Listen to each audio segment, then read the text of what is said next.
Recent breaches at Target and other retailers have Americans rethinking cybersecurity.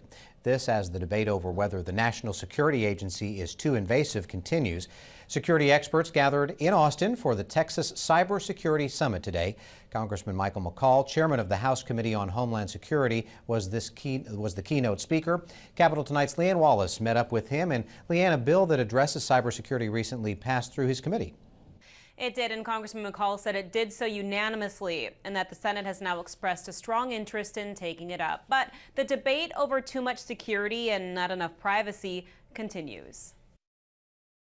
As the internet continues to make our world seemingly smaller, the threat of privacy and security breaches grows larger. When you really think about it, cybersecurity is affecting every single person in the United States, regardless of their political affiliation. But there's still somewhat of a rift when it comes to the politics behind the National Security Agency's surveillance program.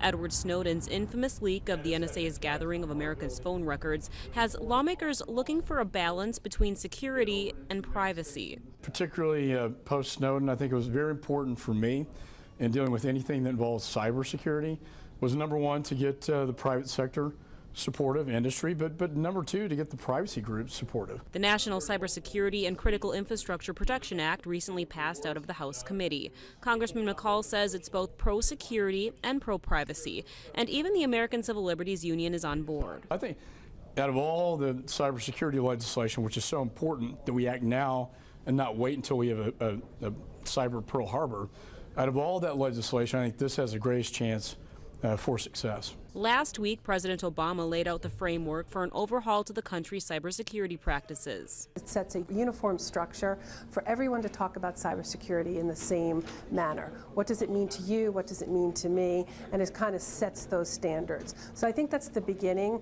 of that conversation of should we have legislation, and if we should, what should it look like? Meanwhile, President Obama has defended the nation's intelligence programs, but has called on the NSA to stop storing telephone call data. The National Intelligence Director, James Clapper, defended the NSA spying program this week. He told the Daily Beast that if Americans had been told about the data collection program right after 9/11, it wouldn't have been a big deal. Paul?